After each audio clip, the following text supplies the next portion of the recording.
What if the reason your students freeze when they pick up a pencil has nothing to do with ideas and everything to do with the 8 regions of their brain trying to coordinate in ways we've never taught them?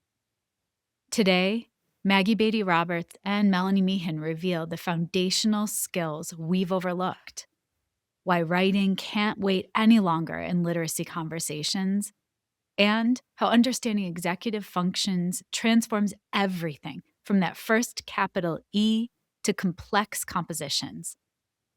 All right, here is my conversation with the fabulous Melanie Meehan and Maggie Roberts. This is Schoolutions Teaching Strategies, the podcast that extends education beyond the classroom.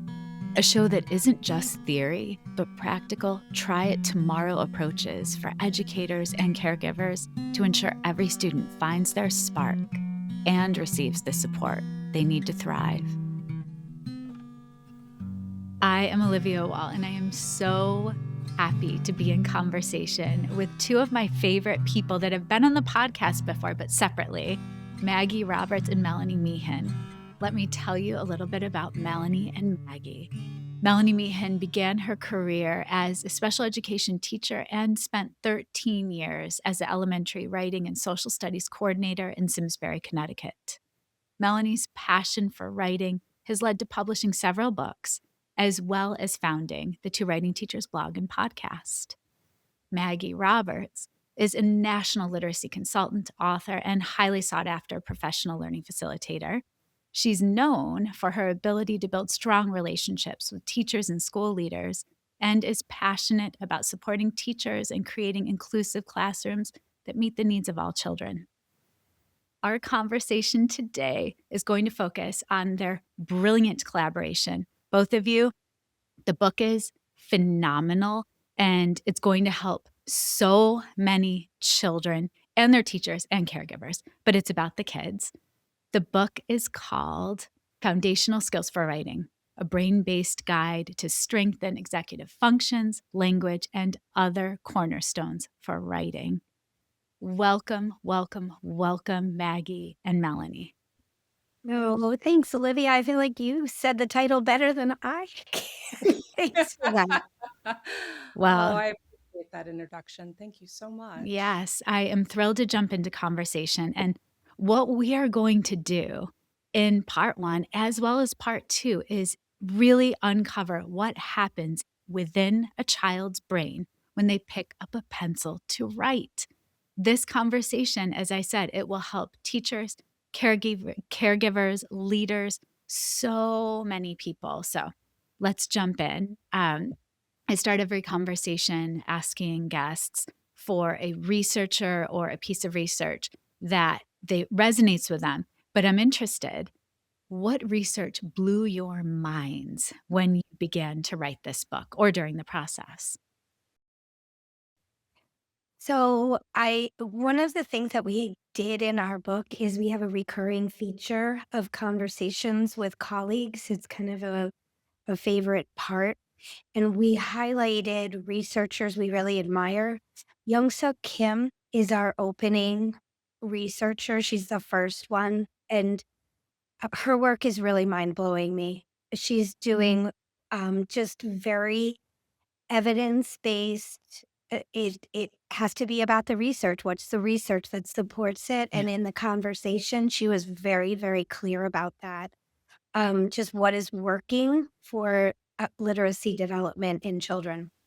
Nice. Maggie, how about you? I would say I think my mind was blown by Steve Graham.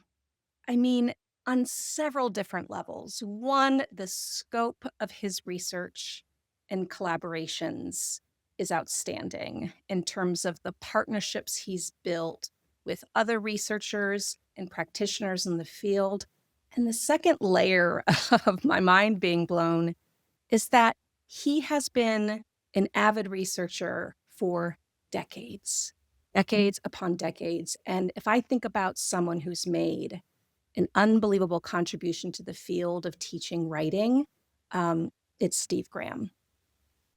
Agreed. Listeners, too, what I want you to know is I will tuck links in the show notes to the researchers, links to the book, links to Melanie and Maggie's contact information, just so you know how to get in touch. Because this conversation, I know you'll offer a lot of different research and resources that people will want to have access to. Let's go to the origin story, because both of you have so much going on in your lives in the way you support children and teachers. What made you come together and say, this book has to be written right now? Story. I was at a conference in Colorado and Maggie presented, and I was sort of um, in the percolating stage of what's going on in writing instruction and why isn't writing being included in many of the conversations that are happening about reading instruction. And she said some things in the presentation, and she's a friend. She was like, Maggie, we need to talk. Yes. And I remember she came right up after the presentation, and I think the origin story is on a napkin I found a somewhere. napkin. That was, a conference napkin with like, grab a pen and let's start to brainstorm opportunities. And I do think that it was this moment of being at, the two of us being at the right place at the right time together, and also having a shared passion and um, accelerated sense of we have got to loop conversation in around writing and writing instruction and evidence-based work, because there's a lot of great work out there that we wanted to bubble to the surface. And I think that's one of the things that this book does. I couldn't agree more. And, I think a lot about when you're writing, there's a way you structure the book so that readers can stay with you. They can sometimes jump around, but what is really in this book? And I'm going to be selfish because I think it would be so helpful for you to illuminate two different features. And then in part two, we will go back and talk about how to use the book. But I would love for each of you to think about the writing model, because I think it's fresh and brilliant, and then also the brain at work feature. So I don't know who wants to attack those, but jump in. I can talk about the writing model. Okay. I think that, when you look at the writing model that we developed in concert with Melanie's unbelievably talented daughter, Larkin, who was our visual designer for a large part of this project. And so this model and visual took lots of rounds of revision, but we knew that we wanted to center the writing process as a process that everyone engages in when you are creating a piece of writing. And so when you look at the model, what's centered is creating a successful composition of writing and the process that writers go through in order to do that, brainstorming and planning and drafting and revising and editing. And then as you start to kind of spool out, think of it almost like a solar system is how I envision it. The planets that are orbiting that Yeah. um, are groups of skills that are foundational to writers and foundational to being able to engage in the writing process. So that could vary from transcription skills like handwriting, could move to another kind of hub of planets, oral language, verbal expression, being able to construct sentences together. And then you'll see this outer ring that holds the whole thing together, which are our executive functions, which Yes. everybody has, right? It's the brain work, it's the skills we use to initiate a task, it's the skills we use to focus on a piece of writing or reimagine it going a bunch of different ways. And so this writing model tries to not only center successful writing compositions and a writing process, but really illuminate the foundational skills that undergird that and support writers to be able to pick up the pen and write.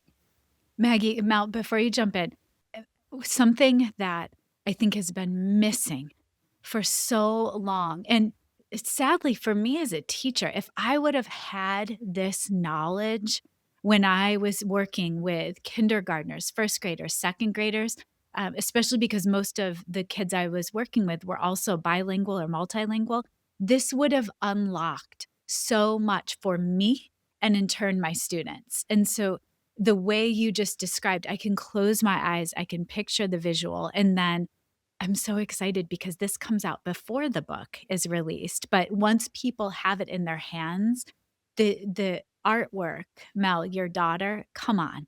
I mean, I've been privy to seeing it beforehand. It's just spectacular. So I paid a lot of money for that. Like, she's a Oh, professional artist, in right. full disclosure. It is what she does. So, She does it but well. she did a good job at translating everything that Maggie just said. It was a lot of conversations and like, yeah, almost not quite. Yeah, So yeah, we it's were just really. beautiful. Beautiful. So Mel, help us understand, that idea of the brain at work feature. It's amazing. And again, it doesn't exist anywhere. The way you've designed this book is just so helpful. So can you break that down for us? Yeah, so the other piece that Larkin created for us was a brain and the four lobes and a few other key parts of the brain that are all involved in writing. And in absolutely no way, shape, or form do we want to simplify it and say this is the only place or the only thing that's going on, because I think if nothing else, we did enough research that every time we were like, I don't know how to make this simple. I know. Um, our constant push to each other was, what is it that teachers will really appreciate knowing? How can we make this useful Yeah. for the people who are going to be reading it? So what we've done is we've highlighted the parts of the brain that are most at work, trying also to differentiate between um, students who have mastered the process and students who are learning the process, because it's different. And so we have a part of each chapter that is called Brain Basics, where we highlight those parts and explain what's going on. And I think Larkin's drawing, again, just does a great job at giving the visual representation that makes it a little more digestible. I agree. I couldn't agree more. And I think, it must have been a fascinating process to co-write a book. And you both, I am sure, have chapters that you feel are a little bit closer to your heart. So, Maggie, what's a chapter that you feel like you could talk about with someone for hours? I think a chapter that I could talk to Oh, someone come on, about Maggie. That's for like hours. all for you. It is the executive function chapter. Okay. I am so excited by um, uh, the conversation around how a person's executive functions really enable them to tackle complex problem solving, which is the act of writing. And so when we talk about executive functions, there are these three big categories to know about. They're working memory, cognitive flexibility, and inhibitory control. So if I just take one of those, if I take cognitive flexibility, right? Again, we're teaching young writers and they write a sentence that launches the start of a story and they're excited by it. And it's a great sentence. And then you're also peering over their shoulder and you're saying, I wonder what's another way that could go, that could capture a reader's attention. And the writer has to sit and kind of potentially for a moment say goodbye to a sentence that they might really love and try on another way that their story could start. And if I don't have the flexibility in my cognition to like do that work, I could get really frustrated. I might get really sad. And then I need to control those emotions. That's where inhibitory control comes up, right? Yeah. And so I kind of think executive functions are like the stagehands to an amazing production, Uh, right? They are behind the scenes, but without them, the production really falls flat or even falls apart. And so if we can support at that level, it really can build up a child's experience with writing from the ground up and almost uh, help them engage these, cognitive motors that need to be running in order to tackle the work that writing curriculum asks kids to tackle. You also, that description, you gave us the why that then we can articulate for our children. So if they feel that inflexibility of, no, I have fallen in love with this sentence, which I think adults do as writers too. There are so All many the time. sentences that my editor is like, no, you don't need that. I'm like, oh no, but I love that sentence. Love that And so sentence. now I have words I can say to her, no, I need to work on my flexibility. But also for our children to explain why they're feeling that way and then how they can come to the other side of it. It's Yes. invaluable because we need, if when we understand the why we're reacting, we can pause and pivot. And if we don't Exactly. have those words, it's so difficult. Yeah. So thank you for that. All right, Mel, same question for you. What chapter's closest to your heart? Yeah. I feel like I have a harder time with that one. I'm kind of in love with all of them. And I like what Maggie didn't share, and it's kind of a good little like back story to this book is the executive function chapter went through a lot of revisions, including encompassing what was originally work just memory and changing positions in the book. So it's kind of like that was a cool one to work on. It Yeah. was a cool one to work on. Um, I don't know that it's my favorite, but I could talk a lot about handwriting at this point, and it surprises me that that's the one that I'm choosing because as the writing coordinator for many years, I sort of ignored handwriting. And I'm like, I look back on it and I'm like, oh, you shouldn't have done that. Because what the research has been really clear about as we've dug in and also read really recent research is that handwriting is a gateway to literacy and orthographic mapping. So, all of the conversations that we're having about spelling and about reading and decoding and encoding have almost a starting point at letter formation. And thinking about the power of that and how important it is for kids to think about how to make letters, how to make them legible, how to be fluent with their writing has been just really illuminating for me to the point where, I just opened a new business. Yes, you Um, did. Yay.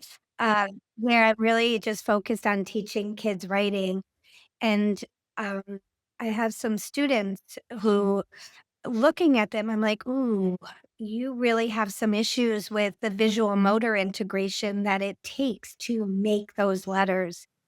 And I have built a lot of, um, activities, strategies, minutes in our tutoring sessions into those from our book, and I've seen unbelievable growth in these kids because they're able to have automaticity with their letters and just have less trouble with that part of the whole process. Yeah. So, Well, you're too humble because you won't mention the name of your business, I will.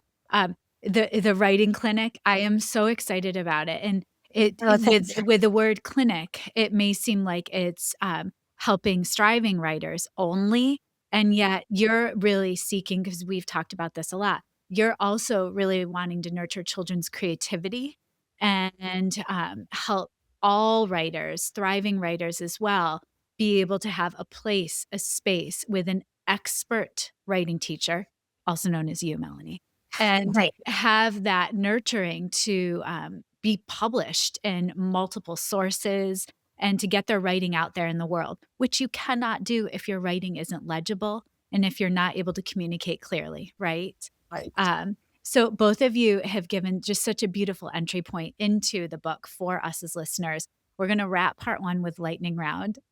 What is the biggest myth about writing instruction right now? I think what I'd land on with that one is that intentional practice leads to growth and not just practice. So when kids are really at work writing, they ought to be working on something instead of just doing the assignment that's on the board or from the book or from the script. Okay. Um, what do we need to know about the writing brain? I think one thing that's really interesting and important for all of us to know about the writing brain is that it orchestrates when you're writing, 8 different regions of the brain, right? So It's cool. so if you think about this orchestra that the brain is conducting, it is tapping into all these different regions and networks in order to write the letter A on a piece of paper.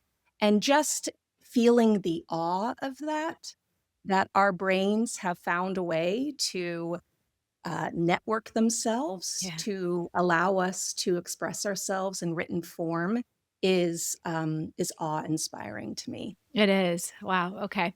And then let's go to foundational skills because you wrote this book to enhance our understanding of foundational skills, which get overlooked the most. Yeah, so I think that one relates to the handwriting for me and the visual motor integration of writing. So when we just think about, again, to Maggie's point and the complexity of it all, what your brain has to do to make a capital E, right? It's way more than I really thought about until I thought about it. So that visual motor integration piece, and if a kid can't connect dots and do dot to dot, they're gonna have a tough time writing. Mm, okay. What's one strategy that we should know and leave with for working with kids tomorrow? I think just knowing that, whether it's foundational skill development or compositional skill development, that there is a progression for that development. And She's so so smart. this book will hold a bunch of different developmental progressions, each foundational writing skill, so that it addresses the reality that when you're in a classroom of 24 kids, they're not all developing at the same pace and the same stage. And so, for example, I was just working with some teachers in the Chicago area, and we were looking at the progressions of how you might teach capital letters to kids and which one it makes sense to start with and which one would it evolve to. And so I think the progressions of development for each foundational skills is a real resource for teachers to take and teach tomorrow. All right. Last question. And you cannot respond at the same time, but I will ask you each to respond. What is one word that captures writing instruction for you? Go.